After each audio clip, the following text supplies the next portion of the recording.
दोस्तों, एक कहानी बताने जा रहा हूँ जो बहुत ही इंटरेस्टिंग होने वाली है। कहानी का नाम है सयाह परी और जादुई दरवाजा। बहुत समय पहले एक दूर दराज के गांव में एक सुंदर सी लड़की जिसका नाम था नूर रहती थी। नूर एक खुशी मिजाज और समझदार लड़की थी, लेकिन उसकी जिंदगी में एक बड़ी परेशानी थी। उसके पिता, जो गांव के सबसे अच्छे कारीगर थे, एक दिन अचानक बीमार पड़ गए थे और उनकी तबीयत बहुत ख़राब हो गई थी। नूर ने अपनी पूरी कोशिश की, लेकिन वह अपने पिता को ठीक नहीं कर पाई। एक दिन जब नूर अकेली जंगल में लकड़ी के लिए लकड़ी इकट्ठा कर रही थी तो एक अजीब सा चमकता हुआ दरवाज़ा देखा। वह दरवाज़ा घने जंगल बीचों बीच खड़ा था, जो किसी जादुई दुनिया का प्रवेश द्वार लगता था। नूर की जिज्ञासा ने उसे दरवाजे के पास खींच लिया।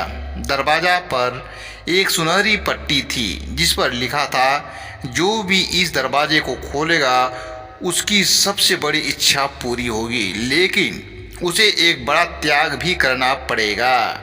नूर ने डरते हुए दरवाजा को खोला और अचानक उसे एक चमकता परी दिखाई दी। यह परी सयाह परी थी, जो अंधेरे की दुनिया की शासिका थी।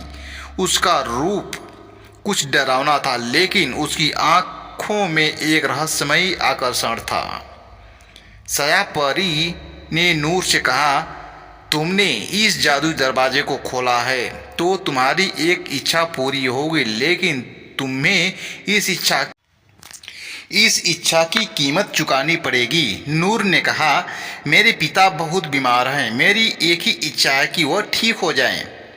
सयाह परी मुस्कुराई और बोली, यह बहुत बड़ी इच्छा है नूर, मैं तुम्हारे पिता को ठीक कर सकती हूँ, लेकिन तुम्हें मेरे साथ अंधेरे की दुनिया में रहना होगा।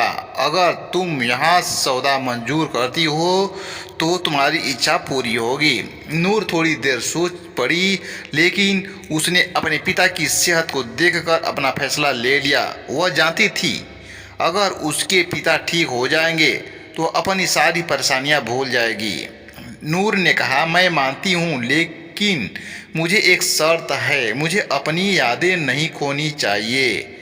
सयाह परी ने नूर की बात मानी और अपनी जादुई शक्तियों से नूर के पिता को ठीक कर दिया। नूर के पिता तुरंत स्वस्थ हो गए, लेकिन नूर को यह समझने में देर नहीं लगी कि उसे अंधेरे की दुनिया में भेजा गया था। अब वह उस दुनिया में बंधी हुई थी।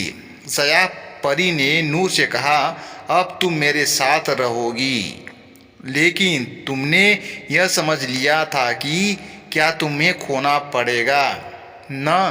नूर ने सिर झुका लिया और उसकी आंखों में आंसू थे, लेकिन फिर उसे एक अजीब सी उम्मीद दिखी।